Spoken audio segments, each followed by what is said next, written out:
தன் நண்பன் இறந்த செய்தி பெற்ற இயேசு சகோதரிகளுக்கு ஆறுதல் சொல்லிட ஓடோடி செல்கிறார்.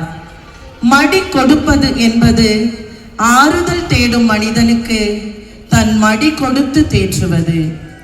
மடியில் இட்டு தலையை கோதிவிட்டு ஆறுதலாய் நான் இருக்கிறேன் என்று சொல்லும் போது எந்த மனிதனும் ஆறுதல் பெறுவது உறுதி.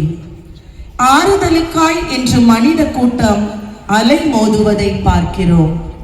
மனிதனை சுற்றி சுற்றி இன்று பல அவலமான காரியங்கள் அரங்கேறிக்கொண்டே வருகிறது.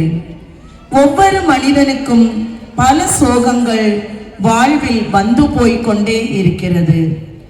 எல்லா மனிதனுமே இன்று ஆறுதலை எதிர்பார்க்கின்றான், ஆறுதலுக்காய் ஏங்குகின்றான். ஒரு ஆறுதல் வார்த்தை சொல்ல மாட்டார்களா என ஏங்கி தவிக்கும் மனங்களுக்கு ஆறுதல் சொல்வதுவே இன்றைய மிக மிக அவசியமான பணியாகிறது. நானே இங்க கஷ்டப்பட நான் போய் யாருக்கு ஆறுதல் சொல்ல என எல்லாருமே இருந்துவிட்டால் நாடு என்னவாகும்? ஆறுதல் பெறுவதை விட ஆறுதல் கொடுப்பதே நம் பணியாகட்டும். அசீசியார் இதனையே அற்புதமாக கூறுகிறார். நாம் கொடுக்கின்ற போதே நாம் பெறுகின்றோம்.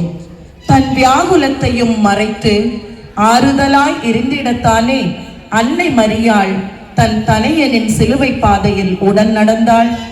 அந்த அலங்கோலமான நிலையிலும் மகனுக்கு அந்த அன்னையின் சந்திப்பு தெம்பு தந்தது. தன் மகனையே மடியிலிட்டு ஆறுதல் பெறுகிறாள்.